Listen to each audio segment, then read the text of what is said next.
Welcome to the CMASC podcast, where we discuss all things masculinity from the perspective of Christianity. And today we're going to answer some of your questions. How are you doing, Tim and Mike? Well, how are you boys? Yeah, Good really to be good. back. Looking forward to this. It's been a while since we heard some questions. Let's begin with the CMASC prayer from St. Ignatius of Loyola. Name of Father, Son, Holy Spirit. Amen. Take all my freedom, Lord. Accept the whole of my memory, understanding, and will. Whatever I have or hold comes to me from your bounty. I give it all back to you. Surrender it all to the guidance of your will. Your grace and the love of you are wealth enough. Give me but that, and I ask for nothing more. Amen. Amen. Love that prayer. When I was So sacked good. and getting worried about the future, that was a great one just to remind me that it's not all about us. A lot of things that come our way in our lives that are good for our family is ultimately from God. It's a good one to get rid of some of the anxiety about the future. So hopefully someone finds that helpful and starts praying it. It will do a world of good. So first question, short one, came through on Instagram. Opinion on leggings. What do we think? For men or for women? I mean, for men, probably always no. I wear them on leg day. No, I'm just kidding. I think some people go back and forth on this. I think as long as the behind is covered and she's otherwise dressed modestly, I don't necessarily think they're a problem, but there are better choices. But I think that's a generally good rule to abide by. Sounds smart to me. I'm not aware there's any like definitive teaching saying that Catholic women can't wear leggings, but the normal rules about modesty apply. Leggings could be modest or they could be immodest. It depends on a lot of things. So I think that makes sense to me, Mike. Tim, how about you?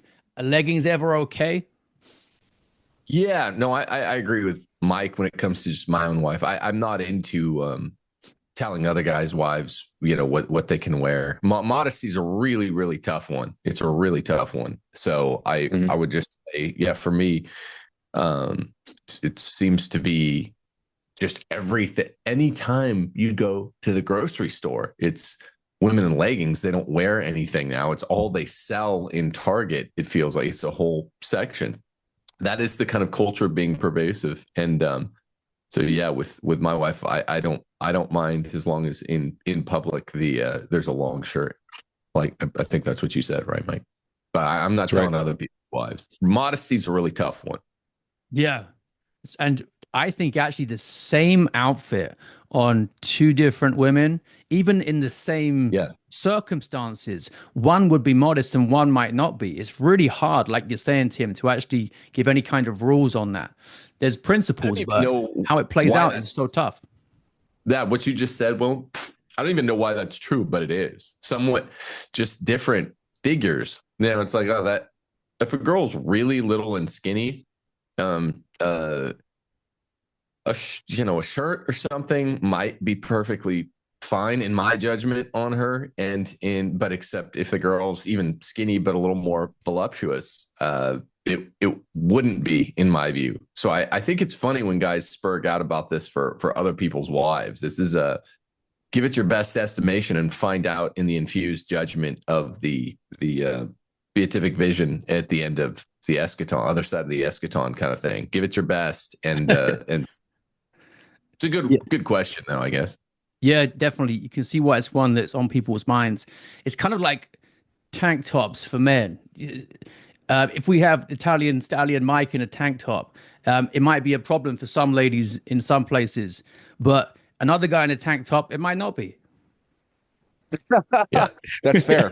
I can't argue too much with that. Same thing for you, Will. Come on, man. I've seen your progress photos. Let's go. So this question is kind of more serious. How should an engaged couple prepare for marriage? What do you reckon, Tim? Well, I mean, there's a virtual authority of the male that's becoming less and less virtual by the day. So just basically, if you haven't been practicing a kind of modified patriarchy when you're dating, then definitely start doing it the day you get engaged. And it would be odd to get engaged from the male's perspective without at least a sort of simulation of of patriarchy. You want to see that the woman can follow. This is like the most important thing you can do. So if you're not doing that and you're somehow engaged, you got to start trying to simulate the patriarchy, even though you're not your own household yet. I mean, you basically are. Betrothal's a big deal. Yeah, I think that's smart. So start getting some of the expectations clear and acting according to at least the foundational ones. Right. I heard rumors there's like a marriage prep course as well, Tim, that people can do. Is that right? Yeah, there's one out there.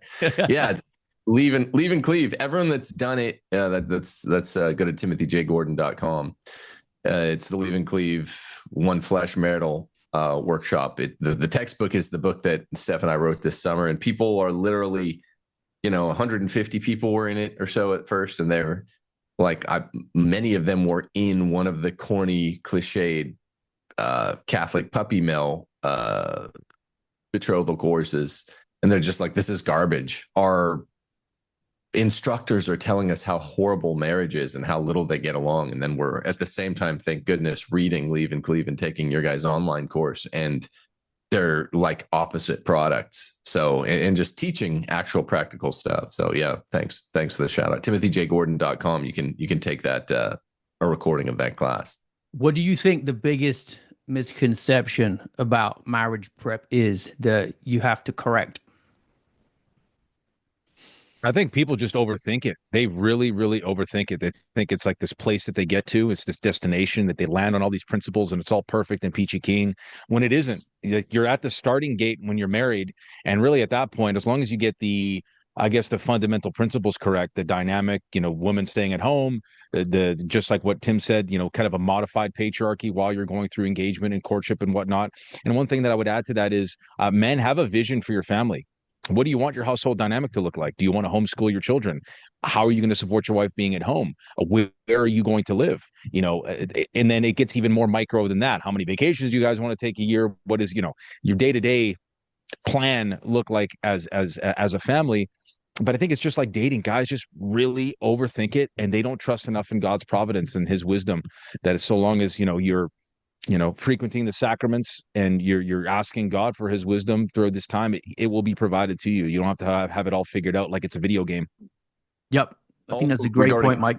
Yeah, Tim? With regard to those fundamentals that you mentioned, Mike, they refuse to teach them and or teach the antithesis of the fundamentals. So when it comes to like, okay, the woman, Mike said, once you have the woman at home and the man, is in charge and she'll submit on all things. I mean, those are the two initial things that most Catholic marriage prep courses start out assuming against. They're assuming 2-income household, and they're assuming mutual submission, which is a lie, which is just non-existent. They tell a little kid or a brain surgeon or any of Einstein's relatives, take 2 blocks and submit them both underneath each other at the same time. You can't do it. Doesn't matter how smart you are.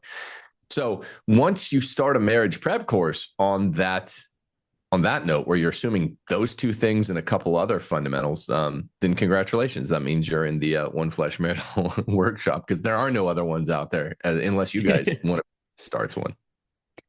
That's a great way of picturing it. Mutual submission is just collision, ultimately. That's all you're going to get, collision and friction. Here's a question from a woman, and she's asking, what should be her approach if she's being courted by a seemingly good man, but he's a Protestant and she's Catholic? What would you say, Mike? Well, okay. Well, I would make it abundantly clear that you are not going to move from your position of Catholicism. I think if there's one place that in this very specific circumstance where a woman is like, yeah, I'm not going to submit to that, or even in a sort of modified patriarchal way, like Tim was just saying about, engagement and courtship, that's one thing where a woman should hold firm on. And if he's not if he's not open to it and he's hardcore Protestant, got to cut him loose. I think it's pretty simple. It may not be the thing that she wants to hear, But if he's open to influence, I think it could be worth pursuing. I just think in this instance, it's a bit difficult. Like if a man is Catholic, the woman's Protestant, I think there's way more room for influence. When it's the other way around, I think it's kind of fighting an uphill battle for a woman, and she's got to take on certain traits I don't think she should. Yeah, this question comes up a lot, including when they were married and they were both Protestant. The woman has since converted to Catholicism. And the husband is saying, you are disobeying me by following the teachings of the Catholic Church. You're being a bad wife because you're disobedient. And then she's saying, but this is the one true faith, and I'm going to remain Catholic. And to him, that's like disloyalty, but she's actually holding true to what her conscience says. Tim, this is a kind of tricky situation, isn't it? It is. And like I said, we took flack for saying, men, if you can't find a non-feminist Catholic girl, don't be surprised. Catholics got infiltrated way worse than anyone. Look at the influence of some pernicious feminists like Lila Rose, really, really open and out there feminist. So go ahead and date Protestant girls, just convert them before you marry. People got mad, but I agree with Mike. It's tougher when it's reverse. I've also dealt with some situations in coaching that are akin to this in the manner you mentioned, Will, where it's couple got married, Novus Ordo Catholic, and then they moved to, and then one of them moved to some more stringent, I don't want to say denomination, SSPX, SSPV, Sedevacant contest. I've dealt with this before in coaching, and it's really tricky because then you have to get into like ecclesiology in the bedroom. You're like, okay, what's the difference between being Orthodox, being Sede, being SSPV, SSPX? It's really, really a tough thing to even coach. But in those situations, once you're already married, you just say the marriage is first, submit everything else to it, and make sure that you guys work it out. When you're dating, the way this lady is, do not get married unless he agrees to become Catholic first. And then even then, you want to make sure you know what his motives are. When a guy converts a Protestant woman to Catholicism while they're dating, it doesn't matter whether or not she did it for purely intellectual reasons, or whether she did it mainly to submit to you because she wants to be with you. Because either way, that's nature taking its course. She was meant to be Catholic. It's not the same when the guy's following the girl. Yep. I think that's a great way to look at it. This question is more about psychology really than theology or philosophy. Someone asks, how does one motivate a woman to lose weight? What is a good measure of a weight for a woman? Is it wrong for a man to want his wife to be quite thin, though not anorexically thin? Of course. It's kind of three questions in one. So first one was, how does one motivate a woman, presumably one's wife, to lose weight? Mike, you know a lot about this topic with weight loss for general population from some of the work done in the past in the gym sector. What would you say? Well, number one, it would be very hypocritical if he himself wasn't in good shape and pursuing fitness and eating well.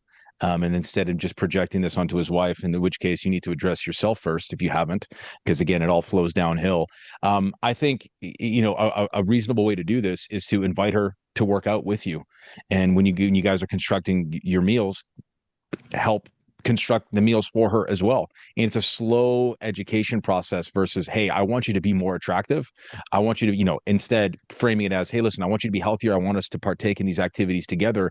And that's simply just to break inertia and to get that ball rolling in the right direction. And, past a certain point, a woman will be motivated to do it on her own because she's experiencing all of the endorphins and the dopamine and all of the good, quote unquote, good feels that come with exercise. And I think that's properly and well ordered leadership versus just saying, hey, I want you to look more attractive with your clothes on, therefore you should work out, versus, first of all, set the example. Number two, make it fun, have it be a joint activity you guys can do together. Talk about how important it is for you to be in alignment, at least to some degree, with your goals. Because my wife and I aren't. Like, I train my ass off and I train like I'm pre-contest. I would never want my wife to do that. All I want my wife to train for is for her mental and physical and spiritual well-being, and to set an example for our daughters. How you frame it with women is ultimately, I think, the most important. But yet it starts with you. So that would be my sort of nutshell answer. Yeah, for sure. Minimize hypocrisy, keep that integrity there, and lead by example. Those are all great things to emphasize. Tim, any thoughts on this one? It's a big problem in a lot of marriages. One of the spouses being very overweight can become, in the end, a source of real resentment and bitterness for the other. Of course, the average woman's weight in the US is 170.5 or something. Yeah, we deal with this Crazy. a lot in the by two marriage coaching that Steph and I do. And my approach is different. I always say it's usually guys that want to get it started. If it's women that want to start their husbands getting fitter, there's never a problem, right? Because men can be corrected. In this culture, women aren't accountable, throw a shit fit, and are not accountable to anything. So it's only a problem that they're bringing to coaching if it's the guy asking his wife, please lose weight.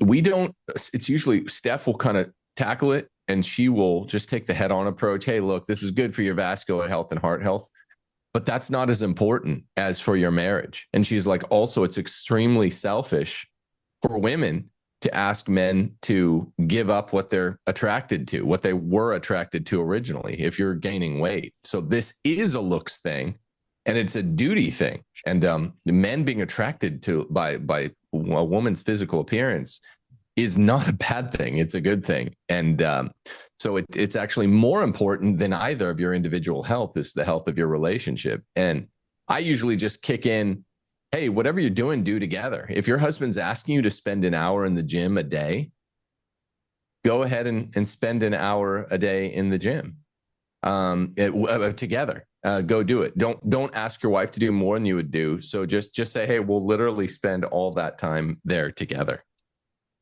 I like the duty point. I think Saint Jose Maria Escriva has a point about it being a duty to be attractive to one's spouse. So a point that isn't talked about enough, but I think it's really critical. Yeah, make it realistic, something that actually fits around the family schedule. Make it enjoyable too. Enjoyment is key. And make it flexible so that if something comes up, you can easily adapt or miss a day and just keep it going long term. If you come at this with the mentality of it being like a 12-week blitz or a quick fix, then it's unlikely to have the effects that you want long term. It should be stuff that you can actually sustain for decades, because that's how most people get fat, just a couple of pounds a year. It doesn't tend to happen all in one go, but the daily habits that got them fat keep them fat. So small, realistic, enjoyable, and flexible changes is how I would do it. The other part of that question was, what is a good measure of a weight for a woman? Probably just something like BMI, roughly. A lot of people say, oh, BMI is inaccurate because I'm just so jacked that it doesn't make sense for me. Hardly anybody is in that category.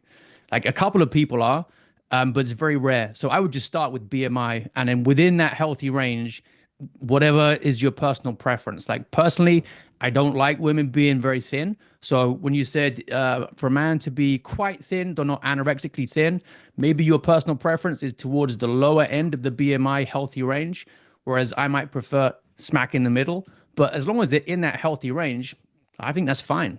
What do you think, Mike?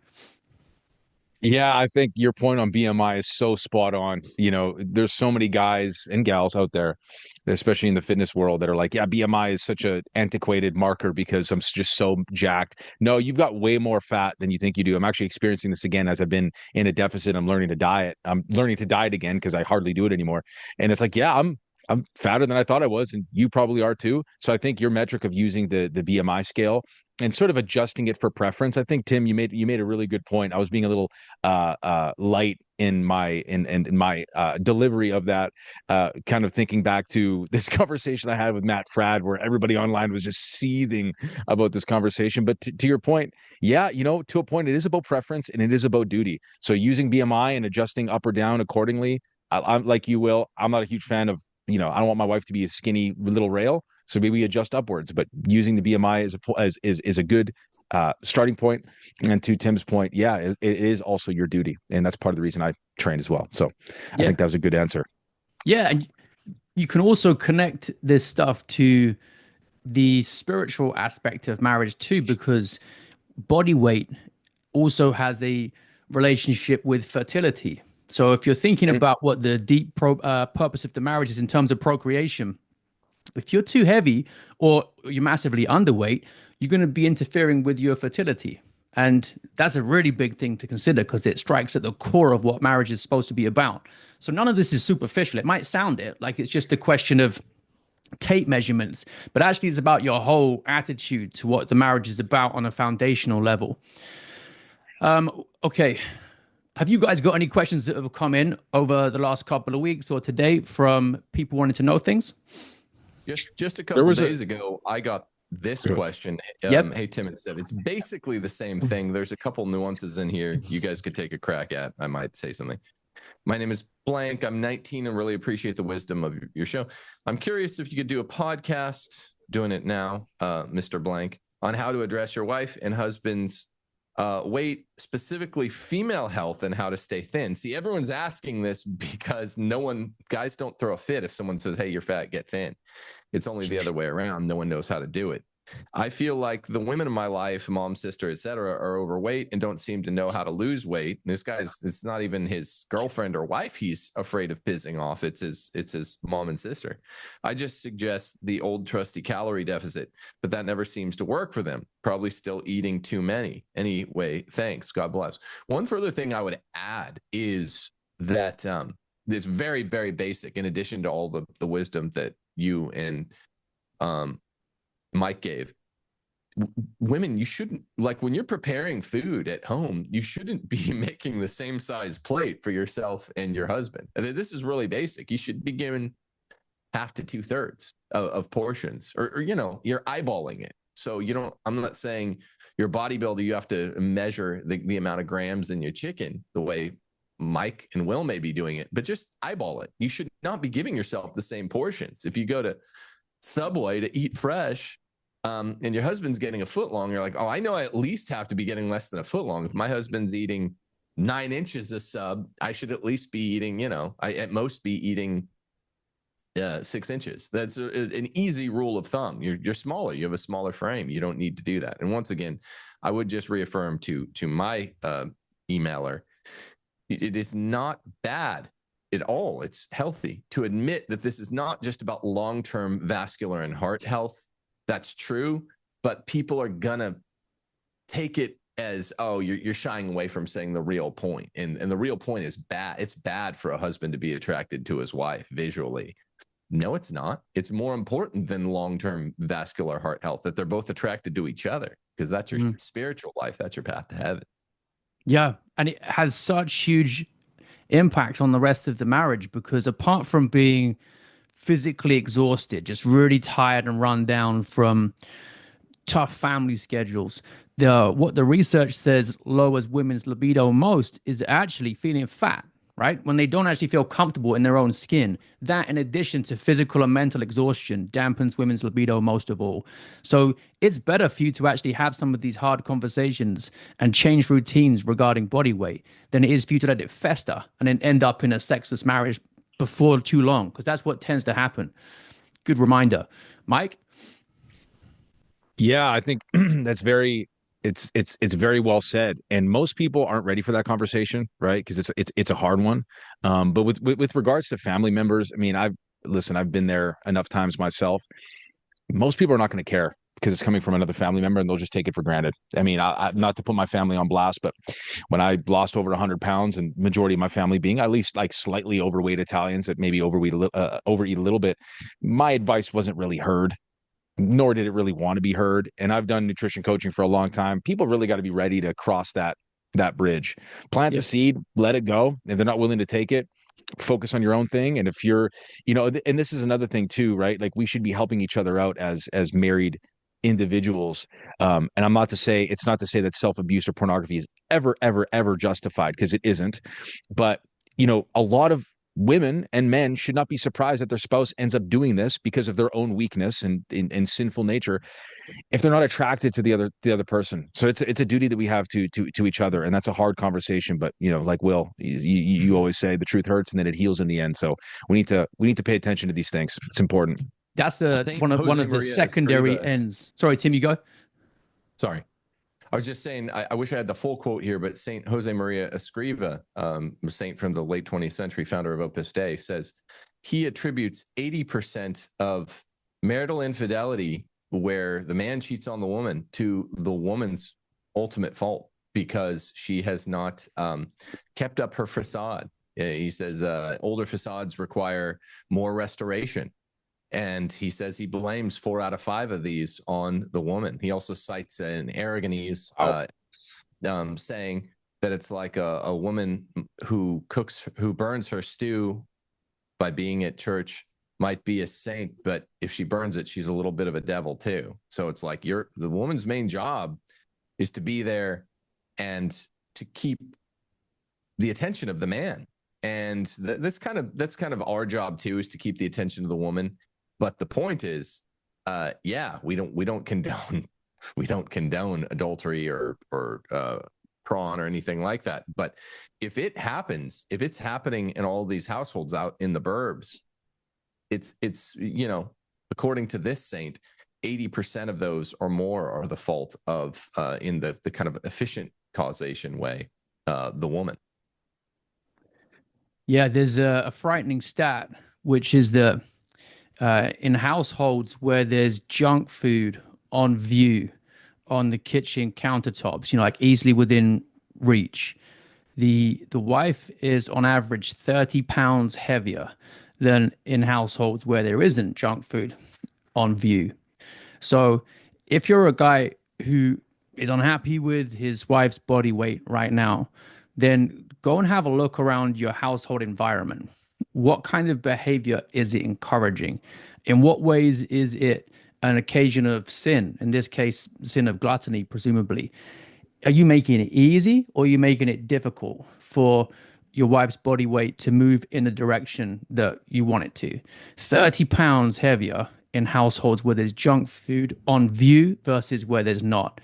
I think part of this is just a recognition of the ways in which original sin has weakened our willpower. Like, some guys find it difficult to keep weight off.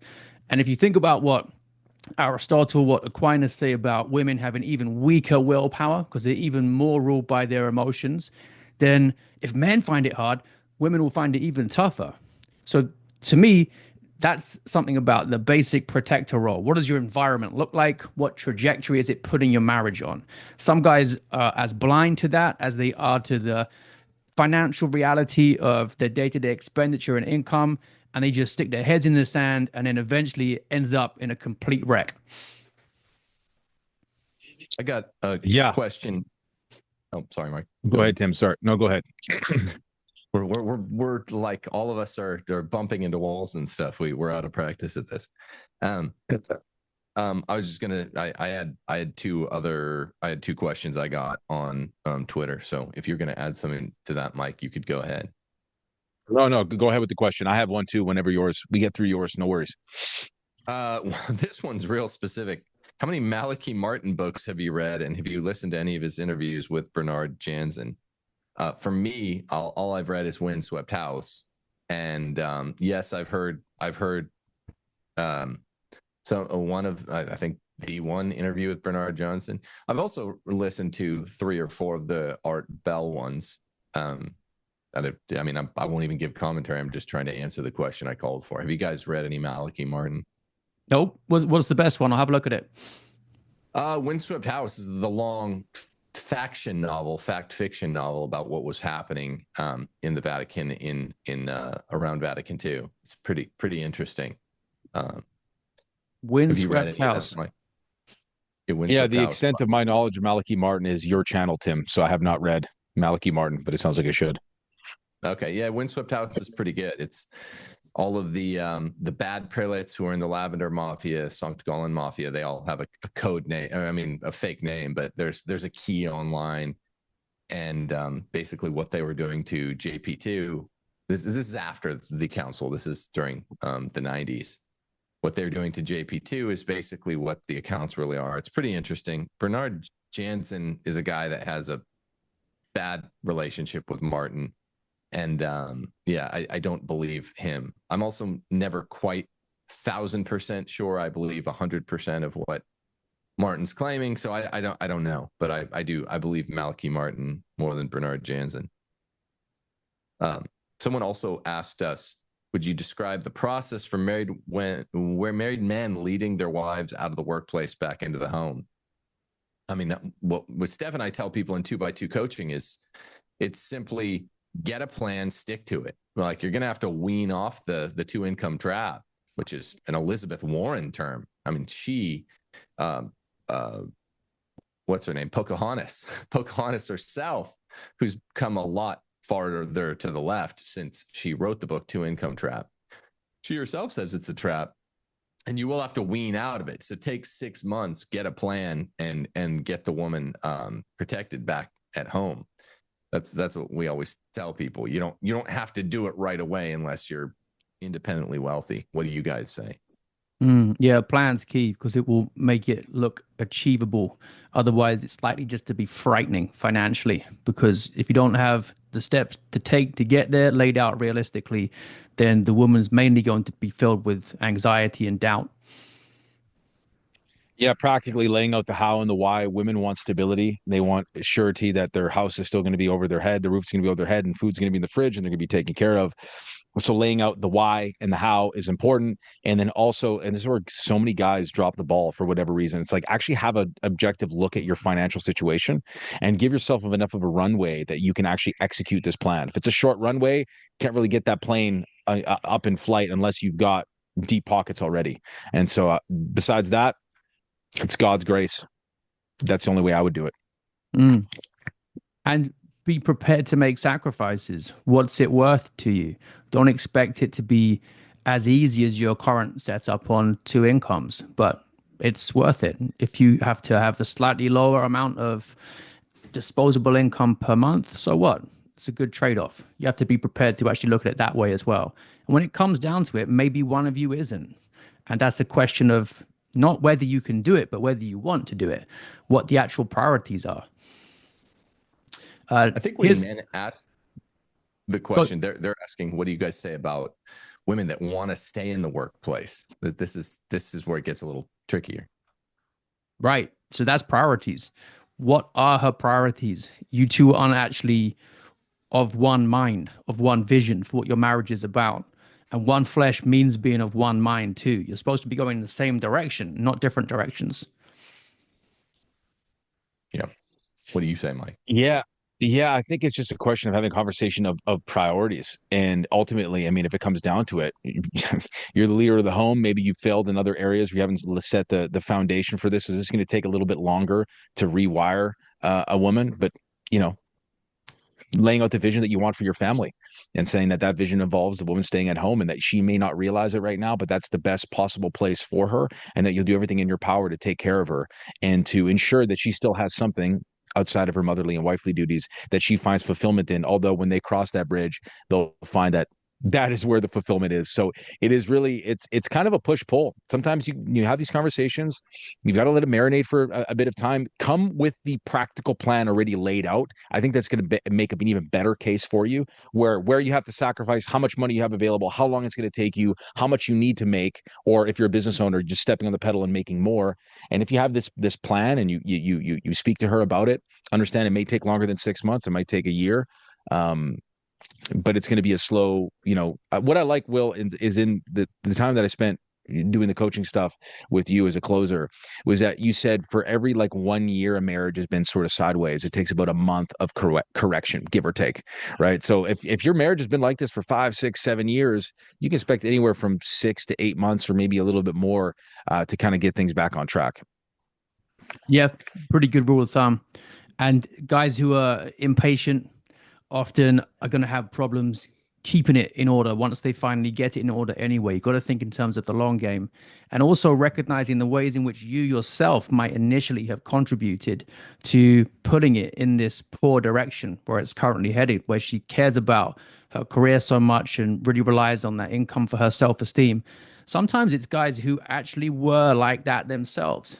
They fed that feminist mentality, and then they've listened to a bit of CMASC or read something or whatever it is, giving them a change of heart. And now they want to course correct. But really, she was just following you in the first place. right? You were leading that to begin with, and now you want to change direction, and it just takes a while to actually achieve that because it's partly working yourself too. Here's a question that's an interesting one. Can a man with attraction to other men be a real man and leader? What do you think, Tim? I mean, no, he can't be a leader. Can he be a real man? I don't usually you go around using this expression, kind of over the top, sly Stallone 80s expression, real man. I mean, real man, he's a real man. He's a real gay man. So yeah, I don't think he can be a leader. I don't think he should be a leader in the church. The church for 2 millennia didn't allow in men who were SSA. He can turn his life around and he can get to heaven. That's what matters. I think there's some fundamental disorder there of the pretty much universal make of SSA. It always involves you need to see a therapist and try to work that mental disorder out. But you can go to heaven. That's the most important thing. Why does it matter if he can be? I don't think he can be a leader. I don't think he's in a position to be leading anyone because something's so miswired up there. But yeah, sure, he's a real man, and he needs to see to the fact that guys with SSA will come into the church, and then a lot of them will struggle and will dip back into the Homo sapien dating pool, and then dip out, and then dip in. So you really have to beat it. You really have to overcome it. It's the most serious thing. It's not normal. It doesn't, it's the product of extreme tension. So something really, really bad happened there.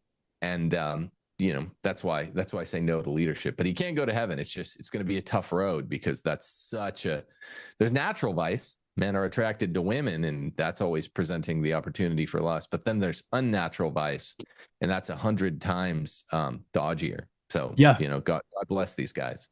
He can resist temptation, live a life of virtue, and get to heaven. And ultimately, that's all that really matters. Yeah. Those are the things to focus on. What do you think, Mike? Yeah, I think that's really well said. I think having the desire is different than indulging in the sin itself. And so you absolutely can go to heaven. You can absolutely be a, quote unquote, real man if it's well ordered and virtuous and all those things. And in terms of leadership, I think within the church, no. I think that presents a problem that you'll face continuously. I just think the leadership, it just depends on context, right? If you're a business owner and you've got things in order, sure. I mean, you could lead in that context. I don't know where there would be constraints elsewhere, but I think it's purely contextual. But I think, a man with this kind of desire, a woman with this kind of desire, I think at the forefront of their priorities is going to be their purity and their pursuit of virtue, which may require them to deny certain things that, let's say straight people wouldn't have to otherwise deny themselves, like extravagant amounts of success, which can destroy heterosexual people just as much as they can, Homo sapien people, to use Tim's term. But I think ultimately that's a very, very a fine line because you're dealing with something that is ultimately a salvific issue. Yeah, Aristotle's point about this is an interesting one because he says, well, even if you're born with it and it's something genetic, which there isn't evidence for, by the way, but even if it were true that this is genetic, he says, well, it would just be like being born with a genetic inclination to eat dirt. It doesn't mean it's good for you. So you can't say that I was born this way and therefore it's good for me. You die from eating dirt. It damages you. It's still contrary to your nature. So the same applies there. It's actually from a woman, I think. So maybe she's wondering whether she could marry him and things could turn out okay and she can trust that. My hunch would be no in general. I don't think that's wise. Yeah. That's a tough one. I don't think my personal conviction is that most of these guys should live a life of celibacy. That's my personal conviction. I think that is sort of the quote unquote penance that one must take. Because I mean, it's not even penance. I just think it's ultimately, unless you can, sort of make away with this thing, and then now you're attracted to women, great, God gives you the grace to overcome it. Yeah, sure, get married. Most of the time, that's not going to happen. And I think it's going to be forced. I think the woman would be in a detrimental position, and there could potentially, given the fact that sex is present in marriage, some room for some disordered uh, sexual desires there as well. So I think it's dangerous. Yep. Yeah, it's not a categorical no because the church doesn't say no, but I'm with you boys, Will and Mike. It's like, unless the fact pattern's really unique where the woman has a certitude because I can't even conceive of the way she would have more certitude. He's not gonna backslide, but no pun intended. Yep. But if there are some that I'm not seeing, then it's like, that's fine. You're not going against the categorical teachings of the church or even the natural law. But yeah, I'd say 80-20, 80% of the time, you probably just don't have the indicia necessary to be certain for the rest of life that this guy, after 10 or 20 years, midlife crises are real. Everyone has one. They're not all pathetic. Open your shirt, extra buttons, and drive a Corvette. But everyone has a midlife crisis when they realize they're on the back nine. A lot. I mean, that's going to really ensnare a lot of SSA guys who got married to a woman at the midlife crisis point. I could see a lot of these guys, more than half of them, backsliding some. And that's an estimation. But yeah, I'm with you guys. 80% of the time, or maybe more, it's just not a good idea. Even if the guy's got a dear heart, which he might well. Yeah, possibly, but not probably. And in general, probability is a better guide to life than mere possibility is in most of the time. All right, we got through some good questions today, covered some seemingly superficial ones, but they went quite deep in the end, and plenty of deep ones as well. So thanks for your thoughts, everybody, sending them in. We'll do another Q&A soon. Good to talk to you two guys, and we'll be back again next week. Take care. God bless you guys. And you. God bless.